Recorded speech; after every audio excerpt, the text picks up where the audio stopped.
The Trumpire by Nick, Kaor, Ian, and Justin. This is the flag of our empire. The development. Through the North Korean dilemma, America and China worked very close together and realized that together they could have a strong, functioning empire. Soon after, through persuasion and reason, Mexico and most of Central America joined as well.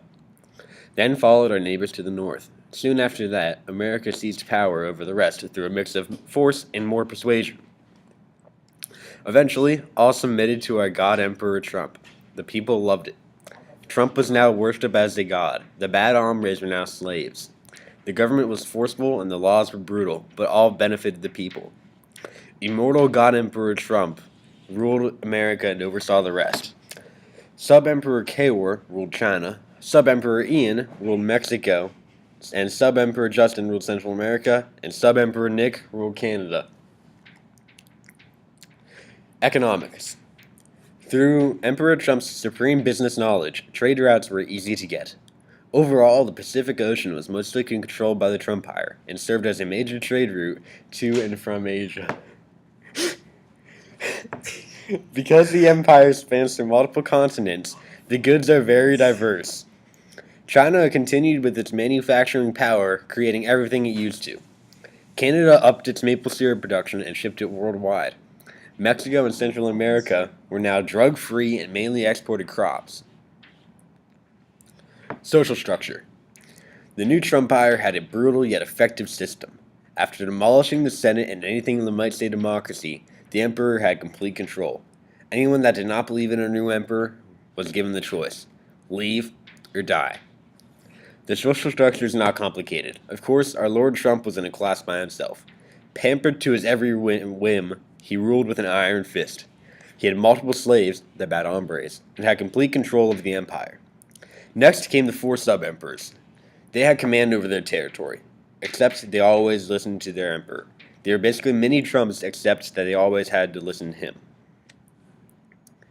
The elite of society were the rich, the government officials, and the people who served just under the sub-emperors.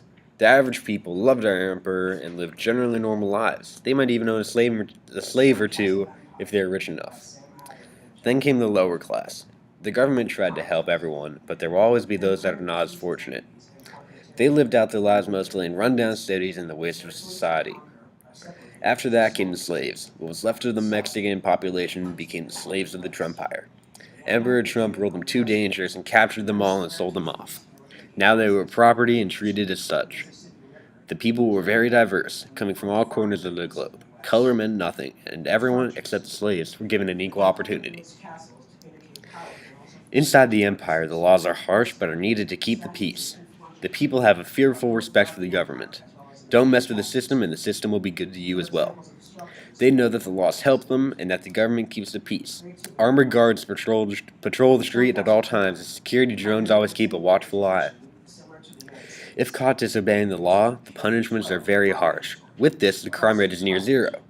Any minor crime is dealt with by the judge of the area. They acted as judge, jury, and executioner. If it was more serious, they might even see the sub-emperor, or if it's a major crime, the emperor himself.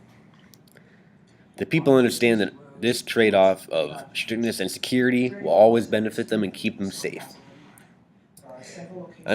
Then, if there are any rabble-rousers or anyone that really disrupts the peace, they are dealt with by the secret police. Another addition to society that is feared. The secret police are highly trained and only taught to follow their mission. If one gets sent on you, the only thing you hope for is a quick death. The architecture of the empire. The architecture that serves for the government in the Trumpire are vast and astounding. The Sears Tower in Chicago serves as the capital of our empire, and Lord Trump serves from there. The Alamo serves as Sub-Emperor Ian's building of power for Mexico. The new building of Kaor in Beijing serves as Sub-Emperor Kaor's building of power for Asia. The government palace in Peru serves as Sub-Emperor Justin's building for Peru and Central America. The CN Tower serves as Sub-Emperor Nick's center of power for Canada. Learning and arts. No expense is spared to make the Trumpire the best educated empire ever. Everyone is offered a free education to the college level. Basic degrees are funded, and degrees in the sciences and engineering are heavily built upon. The arts are not as supported because the empire only wants strength. To pay for this, the taxes are steep, yet people can pay for them because of their job and education. Military. The military is highly advanced and really big. Male and female soldiers are selected randomly at birth and trained only to do as they are ordered. Some patrol the streets while others are ready to fight wars. With the funding of the sciences and engineering, new advanced weaponry is always being developed. Currency. The Trump buck is the official currency of the Trumpire. At the start of the Trumpire, all currencies would be permitted for another 10 years. During those years, exchange buildings would be set up where you could bring your information and money, where it can be changed over to Trump bucks for a very small fee. One Trump dollar is worth one American dollar, and other currencies will be based off that. Contemporary Issue 1. Immigration. Immigration is a highly controversial topic. With the Trumpire, a huge wall is surrounding all of our borders. Any illegal aliens found are deported immediately, no exceptions. If they exist, they are not seen from again. However, there's a process to join the Empire if one wishes. If one wants, they are screened extensively. If they pass that, they are then sent to a city where others like them stay. People are then hired to teach them the ways of the Trumpire. After extensive teaching, a test is given. If they fail, they are kicked out, and they can try again in another 2 years.